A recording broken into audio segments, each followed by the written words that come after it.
Welcome viewers. Today I'm with one of the most important political person in Uttar Pradesh, Mr. Azim Khan, who is the think tank of the ruling party in Uttar Pradesh. Namaskar. Welcome to Sydney. आपको किस लिए आप आए मुझसे? दरअसल trip है हमारा, Commonwealth delegation, Commonwealth countries जाते हैं, वे स्टडी करते हैं, कुछ अपने बारे में बताते हैं, कुछ कॉमनवेल्थ कंट्रीज़ के जो देश मेंबर हैं उनसे कुछ सीखते हैं।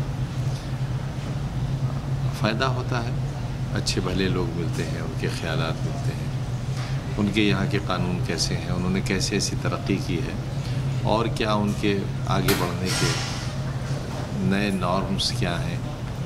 अब हम तो ज़ाहिर है उतने तरक्की याफ्ता नहीं हैं, हम तो डेवलपिंग कंट्री हैं, लेकिन इनको हम डेवलप्ड भी कह सकते हैं। तो बहुत कुछ मिलता है, फ़ायदा होता है, नुकसान नहीं होता। आपका एक बड़ा इम्पोर्टेंट पोर्टफोलियो है अर्बन डेवलपमेंट, और नोएडा एक अपकमिंग सैटेलाइट टाउनशिप है दिल्ली का, मगर उसके बारे में कुछ हमें बताएं। देखिए, उत्तर प्रदेश बहुत बड़ा है, हिंदुस्तान का सबसे बड़ा राज्य है। 20 से 22 करोड़ के बीच लोग रहते हैं। अकेला नोएडा, ग्रेटर नोएडा, गाज़ियाबाद यही शहर नहीं है, बल्कि गोंडा भी है, बस्ती है, बहराइच है, देवरिया है, बदायूं है, बुलंदशहर है, रामपुर है, और उसी तरह के इंसान रहते हैं जो नोएडा, ग्रेटर नोएडा में रहते हैं। अगर हम ये कहें कि ये लोग वो हैं जिन्हें हम फ्लोटिंग पॉपुलेशन कह सकते हैं, दिल्ली में रहते हैं इसलिए नोएडा में रहते हैं, गुड़गांव में कारोबार करते हैं इसलिए नोएडा में रहते हैं, गुड़गांव में नौकरी करते हैं इसलिए यहाँ रहते हैं। वो कोई समाज की ताकत नहीं है, बल्कि जितना बजट वहाँ खर्च होता है, जितना पैसा वहाँ खर्च होता है, अगर ये पैसा हम प्रदेश के दूसरे कमज़ोर शहरों को देंगे तो उनका विकास ज़्यादा होगा। एक नारा दिया गया पिछले दिनों स्मार्ट सिटीज़ बनाने का। मैंने जवाबन कहा कि नहीं, स्मार्ट सिटीज़ बनाने की ज़रूरत नहीं है, स्मार्ट विलेजेस बनाइए। अगर हमारे गांव विकसित होंगे, गाँवों में सड़कें होंगी, पुल होंगे, स्कूल होंगे, बाज़ार होंगे, रोज़गार होगा, तो गांव का आदमी शहर क्यों आएगा? कितनी प्रॉब्लम्स खड़ी हो रही हैं, गांव में बिजली नहीं, सड़क नहीं, पानी नहीं, काम नहीं, वो भाग रहा है शहर की तरफ। शहर में रहने के लिए घर नहीं, फुटपाथों पर लोग रह रहे हैं, खाने के लिए होटल नहीं, चोरी चकारी कर रहे हैं, क्राइम बढ़ रहा है। तो जब तक हमारा अपना कॉन्सेप्ट सही नहीं होगा और हम पॉलिटिकली लोगों को ठगने के बजाय उनको सही मशवरे, उनकी सही सेवा करना शुरू नहीं करेंगे, तो हमें बस्ती और नोएडा का फ़र्क समझ में नहीं आएगा। नोएडा, ग्रेटर नोएडा में जितना पैसा खर्च हुआ है उसका रिटर्न बिल्कुल नहीं है समाज को। चलिए, पॉलिटिकल रिटर्न ना हो, इंडस्ट्रियल रिटर्न हो। जिन लोगों ने इंडस्ट्री के नाम पर ज़मीनें ले रखी हैं उन्होंने आलीशान किले बना रखे हैं। क्या प्रोडक्शन हो रहा है? कौन सी फैक्ट्री चल रही है? फैक्ट्रियों के नाम पर अलॉटमेंट्स हुए, फैक्ट्रियाँ बंद हैं। सिवाय नोएडा में एक इंटरनेशनल फेयर लग जाने के और कौन सा काम होता है? बेशुमार कंक्रीट के पहाड़ खड़े कर दिए गए, लाखों मकानात हैं नोएडा और ग्रेटर नोएडा में। आज कोई उनमें रहने वाला ही नहीं, अंधेरा है उन इमारतों में, रोशनी नहीं है, क्योंकि उन बल्ब्स को जलाने वाला ही कोई नहीं है। तो ये जो भी हुआ है, जो प्राइवेट सेक्टर में हुआ है ख़ास तौर से, तो बहुत अनप्लान्ड हुआ है। और अगर हम ये कहें कि लोगों ने अपने ब्लैक मनी को वाइट करने के लिए किया, तो शायद ये भी गलत नहीं होगा। तो उससे कोई विकास नहीं हुआ उत्तर प्रदेश का। आपकी जो भी रूलिंग पार्टी है उत्तर प्रदेश में, तो आपका क्या एजेंडा रहेगा अर्बन डेवलपमेंट? देखिए, हम तो हमारा जो काम है, प्रधानमंत्री जी ने हमारे झाड़ू हाथ में ली, हम बरसों से झाड़ू लगाते हैं। हमारा काम ही सफाई करना है, अच्छी नालियाँ बनवाना, अच्छी सड़कें बनवाना, गलियाँ बनवाना, पुल बनवाना, ये काम है हमारा। शादी घर बनवाना, लोगों को साफ़ सुथरा माहौल देना, मच्छर ना हो, कीड़ा ना हो, खटमल ना हो, बदबू ना हो, और कूड़े का सही इंतज़ाम हो। पूरी दुनिया में जिसे हम सॉलिड वेस्ट कहते हैं, वो एक प्रॉब्लम बन गया है। तो जहर दे रहा है, ज़मीन पर उसे डालते हैं, बारिश होती है, उसका सड़ा हुआ जहर पानी के अंदर जाता है, जिससे बहुत बीमारियाँ हो रही हैं। मैं पिछली सरकार से इस कोशिश में लगा था कि हम इस कूड़े का कोई इंतज़ाम कर सकें। लिहाजा सॉलिड वेस्ट मैनेजमेंट के नाम से हमने प्लांट्स लगाना शुरू किए, उससे खाद बनाने की, लेकिन वो ज़्यादा कामयाब नहीं हो सका, उसमें हमारा पैसा बर्बाद सा गया। मैं प्लाज्मा टेक्निक से एक ऐसा प्लांट लगवा रहा हूँ अपने शहर में, उससे पहल की है मैंने, जो 100% कूड़े को बर्न करेगा और उससे बिजली बनाएगा। अगर ऐसा हो जाता है तो एक तरफ तो हम अपने कूड़े से निजात हासिल करेंगे, बीमारियों से निजात हासिल करेंगे, दूसरे हमें थोड़ी पावर भी मिलेगी। इसका आप सब शहरों में आप लगाओगे आपने ट्रायल के बाद?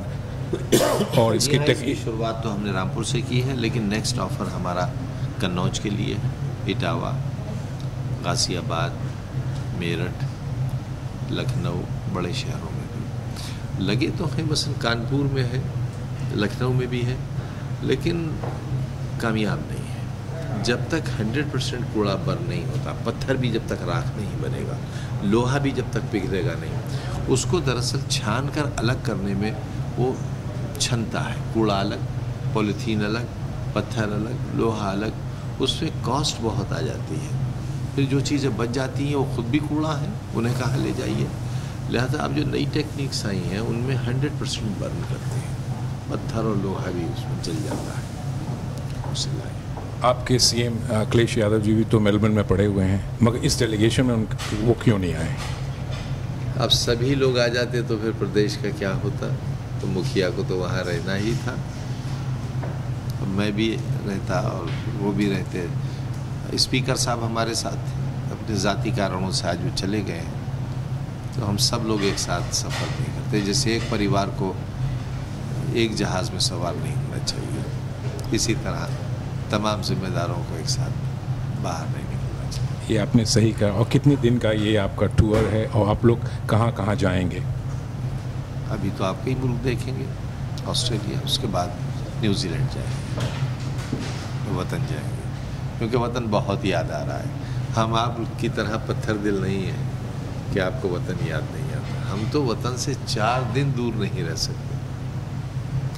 217 नेक्स्ट ईयर आपके इलेक्शंस हैं, तो उसकी तैयारी है कि उस अजीब से लोग हैं हम। जिस दिन चुनाव जीतते हैं उसके अगले दिन से हम अगला इलेक्शन होना शुरू कर देते हैं। तभी तो चौथी बार सरकार बनाई है। हम एक दिन का भी इंतज़ार नहीं करते। हम 8वीं बार विधायक हैं, एक बार राज्यसभा में रहे हैं। तो अगर हम गाफिल हो जाते, कौन हमें चुन लेता? और एक ही कॉन्स्टिट्यूंसी से, कॉन्स्टिट्यूंसी भी नहीं बदली है। तो तरीक़ा ही यह है कि हम आज जीते, कल से काम शुरू। आप कुछ इंडियन कम्युनिटी को कुछ मैसेज देना चाहते हैं जो यहाँ ऑस्ट्रेलिया में बसे हुए हैं? कुछ ऐसा करें कि ऑस्ट्रेलिया के बुनियादी मूल निवासी उनके हिंदुस्तानी होने पर फ़ख्र करें और उनके ऑस्ट्रेलियन होने पर भी फ़ख्र करें, और जब भी मौका मिले अपने वतन वापस आएँ। Thank you, Azam sir. Thank you very much. Thank you. Welcome viewers. Today I am with Mr. Om Prakash Ji, who is the Tourism Minister in Uttar Pradesh government. Thank you, Om Prakash Ji. Namaskar. Welcome to Sydney. किस लिए आप लोग Sydney भ्रमण के लिए आए हैं? क्या किस लिए आए? देखिए, हम लोग आए हैं बेसिकली कॉमनवेल्थ पार्लियामेंट्री एसोसिएशन की तरफ से। हम देखना चाहते हैं कि दुनिया में क्या हो रहा है और हम कहाँ हैं, क्योंकि हिंदुस्तान 100 करोड़ से ऊपर का देश है और एक मजबूत, दिन पर दिन हिंदुस्तान का लोकतंत्र मजबूत होता जा रहा है। तो दुनिया में क्या हो रहा है और हम कहाँ खड़े हैं, जब तक इसका मूल्यांकन नहीं करेंगे तब तक हमें ज़मीनी हकीकत नहीं जानकारी होगी। तो ये कॉमनवेल्थ पार्लियामेंट्री कमेटी माननीय आजम साहब के नेतृत्व में, मदर सर पानी चले गए कुछ व्यक्तिगत कारणों से, तो एक बड़ा मिशन लेकर हम लोग ऑस्ट्रेलिया, न्यूजीलैंड, जापान में ज़मीन कम है लेकिन दुनिया में ताकतवर है पैसे के नाम पर, तो कैसे है, टेक्नोलॉजी से कितना डेवलप किया, और पार्लियामेंट्री सिस्टम क्या है इनका, स्टेट पार्लियामेंट्री सिस्टम क्या है और सेंट्रल पार्लियामेंट्री सिस्टम क्या है। तो आज भी डिस्कशन था, अभी हम लोग गए भी थे बेल्स में, स्पीकर एंड सबसे बात हुई। फिर आपके बाद फिर हम लोग आपके यहाँ आए, कुछ इंडियन लोग थे उनसे भी बात किए। तो हम लोग देखने, सुनने, जानने और कुछ करने के लिए आए हैं। आपका पोर्टफोलियो टूरिज़्म है, जो कि बहुत ही महत्वपूर्ण पोर्टफोलियो है इंडिया के लिए। अभी इनक्रेडिबल इंडिया टूरिज़्म काफ़ी ज़ोरों से प्रमोशन कर रही है सिडनी में, ऑस्ट्रेलिया में। क्यों आप लोग उससे जुड़े हुए हैं कि आप लोग अपना प्रमोशन अलग करते हैं? ना देखिए, हम दोनों एक दूसरे का संघी गणराज्य में हैं, दोनों की बहुत रिस्पॉन्सिबिलिटी बराबर की है। अब तो टूरिज़्म में आप पता कर लें कि जो भारत सरकार का किताब है उसमें ये रिपोर्ट दिया है कि हिंदुस्तान में पर्यटक घटे हैं लेकिन उत्तर प्रदेश में बढ़े हैं। जब से मेरे पास विभाग 3 वर्ष पहले आया, पहले मेरे पास भूमि विकास जल संसाधन था, तो साल भर उसमें काम किए, 3 साल से इसमें काम कर रहा हूँ। तो करीब 37 लाख विदेशी पर्यटक बढ़े। तो ये कहीं ना कहीं उत्तर प्रदेश में हमारे मुख्यमंत्री जी के नेतृत्व में जो मथुरा के जितने कुंड थे, कृष्ण और राधा की लीला और उनकी जो किंवदंतियाँ और कहानी थी, उसको हम लोग ठीक कर रहे हैं। ताज ओरिएंटल सेंटर बनवा रहे हैं। ताज खेमा, ताज इतनी खूबसूरत है दुनिया में, लेकिन ताज खेमा और ताजगंज में जाने में लोगों को भीड़ होती थी। उसको उसी नक्शे कदम पर बनवाकर इतना खूबसूरत कि जो ताज देखने जाए पहले से मूड बना ले कि नहीं हम ताज देखने जा रहे हैं, क्योंकि उसका जो ट्रेन से इतना खूबसूरत बनवा रहे हैं और दिन रात काम हो रहा है कि पर्यटक बढ़े हैं। हम मुगल म्यूजियम बना रहे हैं कि हमारा कल्चर क्या था, हमने क्या किया है, और हमने ये ताज बनाया है तो ये दुनिया का सरताज कैसे हुआ। तो इसको मुगल म्यूजियम भी हम बना रहे हैं, उसी में ताज ओरिएंटल सेंटर बना रहे हैं, ताज फूड बना रहे हैं। तो इस सब सेंटर से जो पर्यटक आता है, मैं चाहता हूँ कि आगरा में ठहरे। और एक इकलौता हिंदुस्तान का शहर है जहाँ करोड़ों लोग साल भर से अधिक आते हैं। देसी पर्यटक करीब 1 करोड़ के आसपास और विदेशी पर्यटक भी करीब 40-42 लाख रुपया, 40-42 लाख आ रहा है। उसी तरह लखनऊ को तो मुख्यमंत्री जी ने गोद ले लिया है। रिवर फ्रंट और आप जानते होंगे root canal, river root canal, Ganga साफ नहीं हुई, जमुना साफ नहीं हुई, लेकिन गोमती साफ माननीय मुख्यमंत्री अखिलेश यादव जी ने कर दिया और दिन रात काम हो रहा है। आप देखेंगे तो हमको लगता है कि दुनिया के सबसे बेस्ट रूट कैनाल होगी। यदि एम्स्टर्डम का हेंग का root canal front river front था, उसी तरह का गोमती बन रहा है। फिर हमारा काशी क्या, जो हमारा देव दीपावली है, स्वर्ग देखा नहीं है लेकिन देव दीपावली जो देखेगा वो लगेगा कि सचमुच उस दिन स्वर्ग काशी के घाटों पर, 84 घाटों पर लाखों लाख, करीब 10 लाख से ऊपर दिए जलते हैं। इतनी खूबसूरत कि लोग कम से कम इस साल 22-25 लाख पूरी नदी में नाव लेकर देव दीपावली देख रहे थे। गंगा दशहरा मैंने फिर सुबह बनारस शुरू किया काशी में। अभी भारत सरकार से मुझे कल मालूम हुआ कि 2 साल में मोदी जी मेहरबान हुए तो 4 करोड़ रुपया दिए हैं, 20 करोड़ की स्वीकृति की है। इतना बड़ा अमाउंट जहाँ से पार्लियामेंट खुद जीते हों, हमें बड़ी उम्मीद थी कि घाटों को अच्छा हो जाए, क्योंकि यदि आगरा ताज के लिए जाना जाता है तो काशी घाट के लिए जाना जाता है। काशी घाट का जो व्यू है दुनिया में कम जगह आपको दिखाई देगा। तो कहीं ना कहीं उत्तर प्रदेश सरकार ताज, काशी, बनारस, मथुरा, अयोध्या, बुंदेलखंड, झांसी की रानी का जो एक बहुत बड़ा किंवदंती थी देश की आज़ादी की लड़ाई में, उनका मैं लाइट एंड साउंड, भगवान बुद्ध पर लाइट एंड साउंड प्रोग्राम, तो कई ऐसे प्रोग्राम बनाकर मैं उत्तर प्रदेश को, जो देखिए इस समय उत्तर प्रदेश विदेशी मुद्रा देने पर 3रे नंबर पर है और ड्यू टू पर्यटक। तो कहीं ना कहीं हम लोग अच्छा काम कर रहे हैं और उस काम का नतीजा भी है कि पर्यटक बढ़े हैं। और हम लोग की इच्छा है, इतनी अच्छी इच्छा है कि काशी जो दुनिया में सबसे पुरानी नगरी है, फ्रांस का पेरिस और हिंदुस्तान का काशी दुनिया के प्राचीनतम नगरी में, और जिसका 5000 वर्ष का इतिहास है, एक शानदार इतिहास है। दुनिया में जीने तो बहुत लोग जाते हैं पेट भरने, लेकिन काशी दुनिया की अलग नगरी है जहाँ लोग मरने के लिए आते हैं। और या तो मरने के बाद आते हैं। तो कहीं ना कहीं काशी अपने आप में बहुत खूबसूरत, शानदार और बेहतरीन है। हम लोग पर्यटन में अच्छा काम कर रहे हैं और उत्तर प्रदेश सरकार का एक ड्रीम प्रोजेक्ट है जिसको माननीय मुख्यमंत्री जी ने समझिए गोद ले लिया है। बड़ा इमामबाड़ा, छोटा बड़ा रूमी गेट, शाही तालाब, शाही जलाशय, गोमती रिवर फ्रंट, ये सब लखनऊ आप जाएंगे तो आप सोच नहीं सकते हैं कि लखनऊ कितना बदला। तो कहीं ना कहीं हम लोग ये चाह रहे हैं कि जो फिर मैंने हेरिटेज आर्क जो आज ताज देखने आया है उसके बाद मैं लखनऊ ला रहा हूँ और लखनऊ के बाद फिर हम उसको अयोध्या होते हुए फिर हम उसको काशी ला रहा हूँ। तो कहीं ना कहीं हेरिटेज आर्क पर 302 किलोमीटर लंबी स्टेट हाईवे बन रही है और दिन रात काम हो रहा है। कि जो दिल्ली से आगरा आ रहा है, आगरा के बाद कहाँ जाएगा, इतना तो होना चाहिए पर्यटक का। तो इतना बड़ा काम हो रहा है जो कहीं ना कहीं दिखाई नहीं देता है, लोग महसूस भी कर रहे हैं। कुछ आप इंडियन ऑडियंस को यहाँ बोलना चाहेंगे? हम लोगों की शुभकामना है कि बहुत वतन छोड़ के बहुत दूर आए हैं लोग।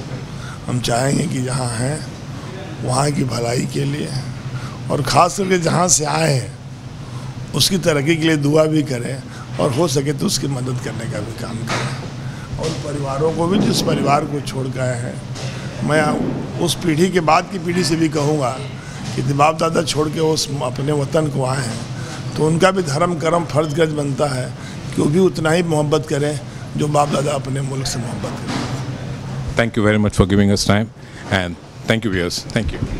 Hi viewers, today I am with Mr. Pradeep Mathur, the MLA from Mathura Vrindavan and who's also the leader of opposition from Congress in UP Assembly. Good afternoon sir, welcome to Sydney. Thank you very much for welcoming me and my delegation over here in Australia, particularly in Sydney. What brings you to Sydney? There is a Commonwealth Parliamentary Association in which the ministers, the MLAs and the leader of the parties, the leader of opposition, they all have come together and it's a mixture of all party people. So we are just going to see the system of democratic values and we see that how the parliament system is in Australia being adopted. What is the difference between the various state assemblies of Australia and the UP Assembly, and we learn a lot out of it. So which all cities you are going to visit during your, and how many days you are here in Australia? We are coming from Japan. We were in Tokyo for 3 days. We went to Hiroshima and we had a long discussion over there with the parliamentary people at Japan.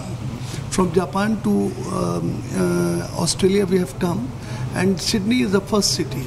However, I have gone to meet my brother at Adelaide, who is an engineer over there. So how do you feel? Do you feel the city is live and bubbly? The life is full of thrill over here, and the cause I feel like that the density of population is very less as compared to India. That's why we find prosperity over here, and the beautiful city is well maintained. And I really call it to be the cause is the population. I fully agree with you. 22 million people in such a big continent. Sydney is the largest and is only having 2 million people, I think, approximately, out of my memory. UP state has got 22 million.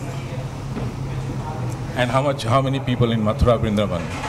It has got approximately 20 lakhs persons are there in the Mathura district, and in my constituency 5 lakhs people lives over there. But we have a lot of floating religious tourists over there because Mathura Vrindavan is a place of Lord Krishna, and Krishna is born and brought up over there, and it spreaded his blessings to whole of the country and whole of the world. His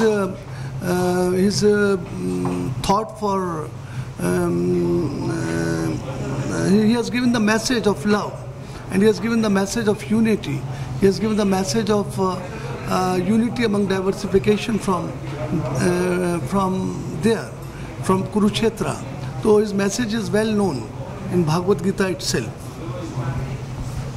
So tourism is one of the major factor in your constituency. Yeah, And religious tourism is a major factor. We have got Bake Bihari Temple. We have got a Janam Bhumi of Lord Krishna, where Krishna was born in a jail.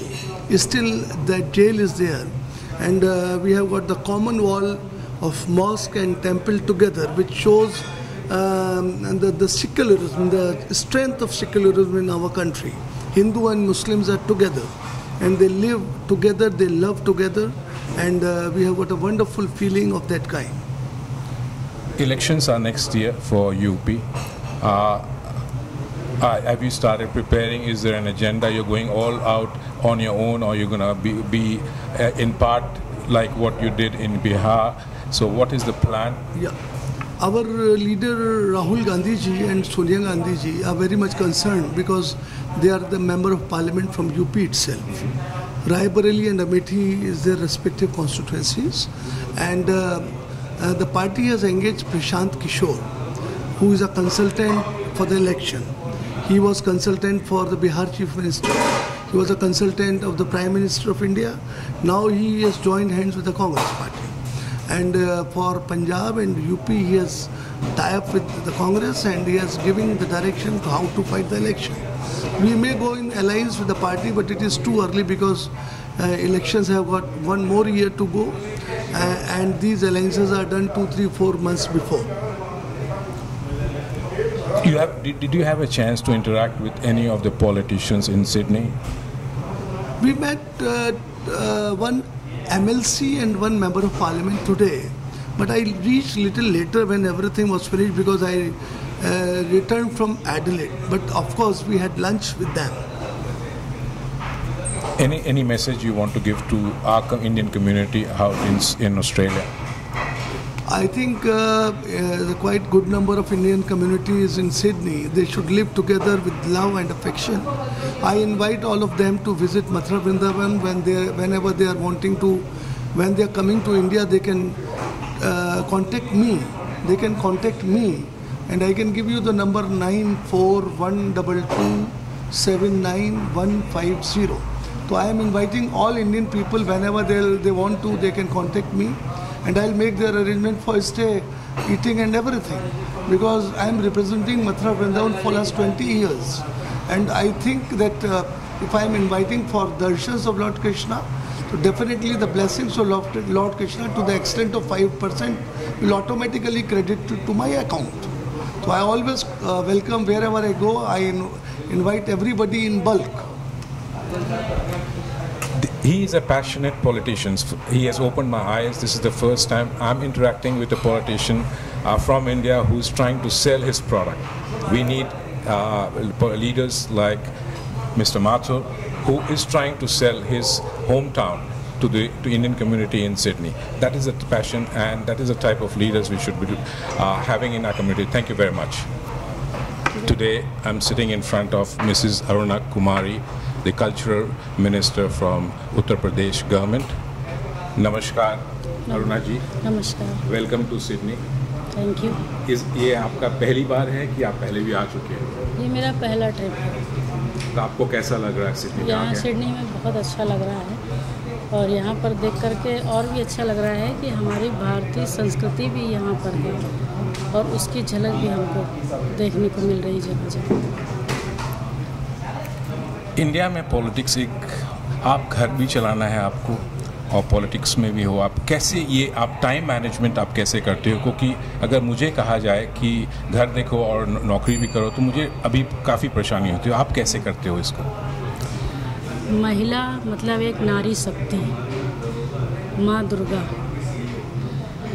तो जिस तरह से महिला एक जननी है, तो जिस तरह से महिला अपना घर चलाती है और घर में वो सबको देखती है, सब कुछ ध्यान में रखती है, सुबह उठ करके बच्चों को देखना, खाना बनाना, अपने हस्बैंड को ऑफिस भेजना, उसी तरह से जब एक महिला फील्ड में जाती है तो जैसे वो अपने घर को संभालती है उसी तरह से वो बाहर संभाला, उसी तरह से हम लोग फील्ड भी संभालते हैं जैसे हम अपना घर संभालते हैं।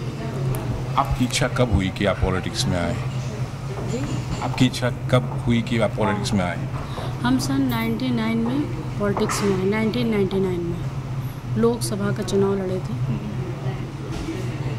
और 105 वोट से चुनाव हारे थे। उसके बाद हम 2002 में एमएलए का चुनाव लड़े और 14,000 से चुनाव जीते। उसके बाद हम 2007 में फिर एमएलए का चुनाव लड़े और हारे।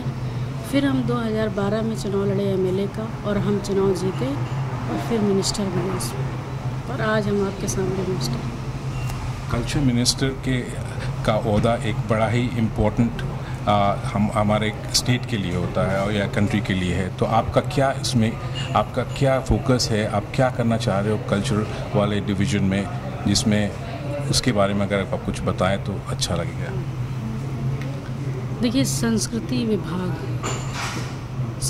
विभाग एक ऐसा विभाग है कि संस्कृति विभाग कला के क्षेत्र में, गायन के क्षेत्र में, वादन के क्षेत्र में, चित्रकला के क्षेत्र में लोगों की प्रतिभा निकालने का काम करता है। अभी जैसे हमारे यहाँ के चीफ मिनिस्टर जी हैं माननीय अखिलेश यादव जी, उन्होंने भी संस्कृति की ओर बहुत ध्यान दिया है और हम लोगों ने मिल करके हमारे चीफ मिनिस्टर की ही गाइडेंस पे हम लोग अपने विभाग में काम कर रहे हैं। जैसे कि हम लोग वहाँ यश भारती सम्मान देते हैं लोगों को, तो यश भारती सम्मान में वो चाहे खेल से संबंधित हो, वो मतलब कला के क्षेत्र में हो, वो चाहे गायन वादन किसी भी क्षेत्र में हो या खेल के क्षेत्र में हो, जो लोग बहुत ही ब्रिलियंट होते हैं उनको हम लोग यश भारती से सम्मानित करते हैं। और इस बार हम लोगों ने एक नया नियम और निकाला है कि यश भारती सम्मान तो हम उनको दे ही रहे हैं और 50,000 उन यश भारती सम्मान पाने वाले को पेंशन भी हम लोग दे रहे हैं। इस तरह से बहुत सारे ऐसे काम हैं, तमाम पुरातत्व के ऐसे काम हैं, तमाम हमारी ऐसी हेरिटेज हैं, तमाम ऐसी बिल्डिंगें हैं जिनको हम लोग ठीक कर रहे हैं पुरातत्व से संबंधित। इस तरह से हम लोग संस्कृति में बहुत सारा सुधार लाना चाहते हैं। जैसे हम यहाँ पर आए और हमने यहाँ पर भी देखा कि हमारे भारतीय संस्कृति का यहाँ इतना अच्छा है, तो जब हम यहाँ से देख करके जाएंगे फिर हम अपने वहाँ पर जाएंगे तो हम और अच्छा काम करेंगे वहाँ पर। कितनी महिलाएं आपके यूपी के संसद में होंगी इस पर वक्त, कितना कि? देखिए, हम लोग यूपी से एमएलए हैं, ठीक है, और हमारे यहाँ कम से कम 22 महिलाएं समाजवादी पार्टी में एमएलए हैं। तो समाजवादी पार्टी चूँकि रूलिंग पार्टी इस समय उत्तर प्रदेश में और सबसे अच्छी पार्टी है।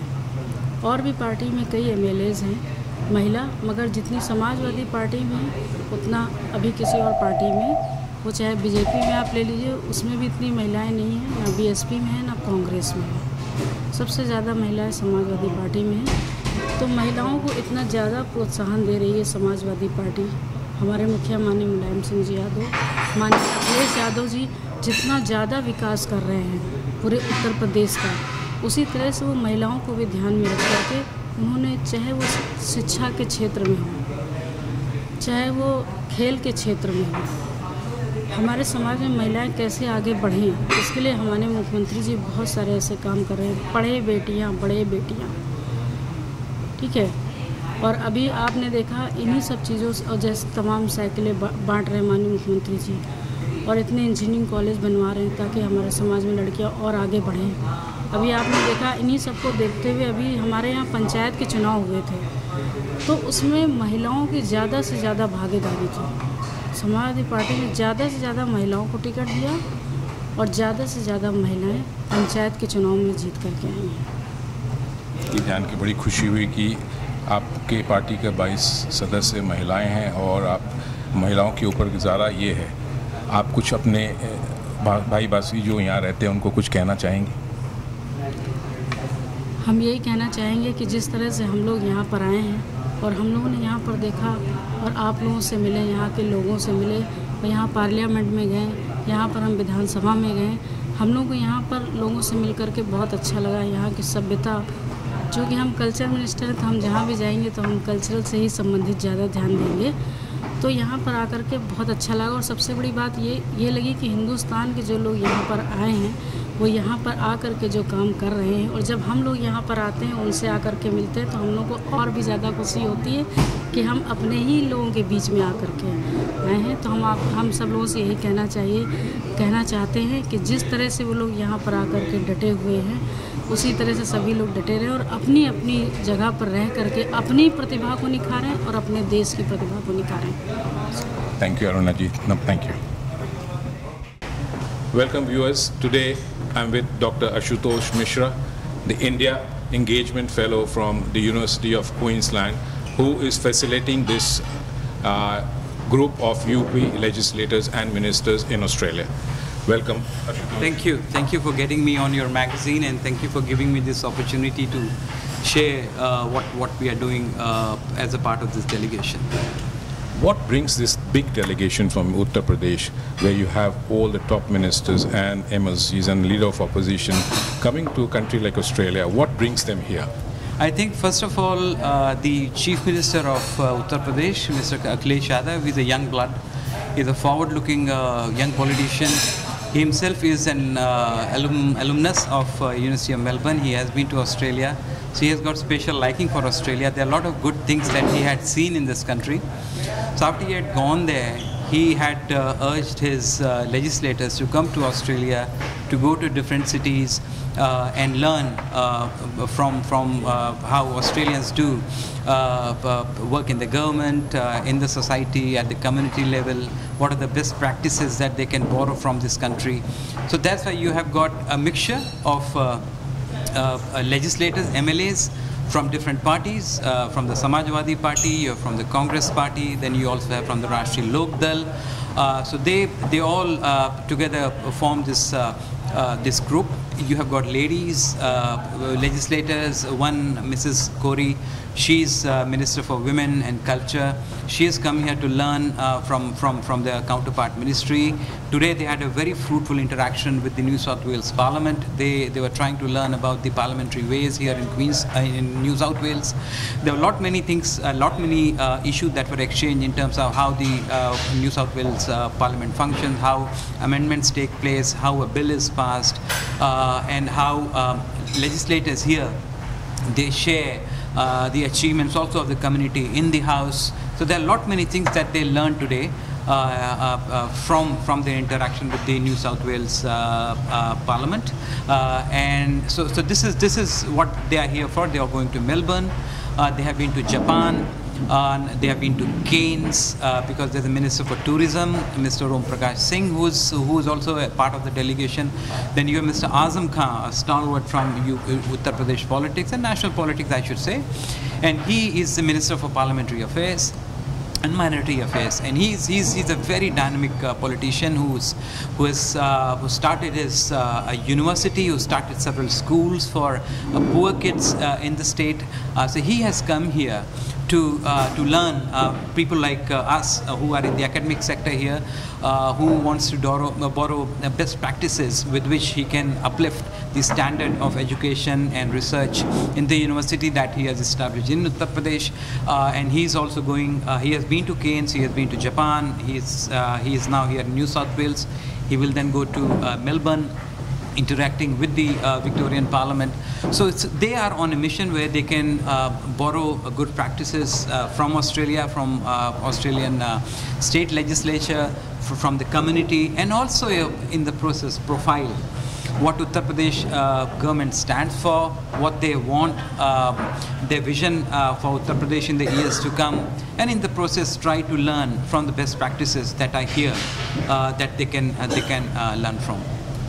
How has been your interaction for the last 24 hours? My interaction has been very enriching, and they are very excited. They have been to different places. They are in big demand because Indian community people from the state, they want to engage with them. So they have been tight on they've been on a very tight schedule. But they are making all effort to engage with the Indian community people over here. They engage with the Parliament and with sectors like education, which I represent. And it has been an honor as myself a domicile of Uttar Pradesh, I see it as an opportunity to give back something to the community, to the state to which I belong. And my entire purpose has been to help the delegation interact and spread out the message why they are here for and what the Uttar Pradesh government stands for. So my overall interaction with them has been very rewarding, very enriching. You also have the Minister for Information and Technology, Abhishek Mishra, who's another young blood, young politician in the Uttar Pradesh government. So these are some of the leading lights of the Uttar Pradesh government who are here to spread the message and learn from best practices. And what next? Which is the next delegation you're getting? Anyone who comes here who wants to do something for the country, I'm all there to help. Build bridges between India and Australia, and also learn from what is happening in Uttar Pradesh. Learn from the delegation leaders like Azim Khan ji, Prakash Singh ji, who's our tourism minister, and learn from them. And in the process, whatever I could do for the cause of Uttar Pradesh in the years to come, that would be my effort. Thank you very much.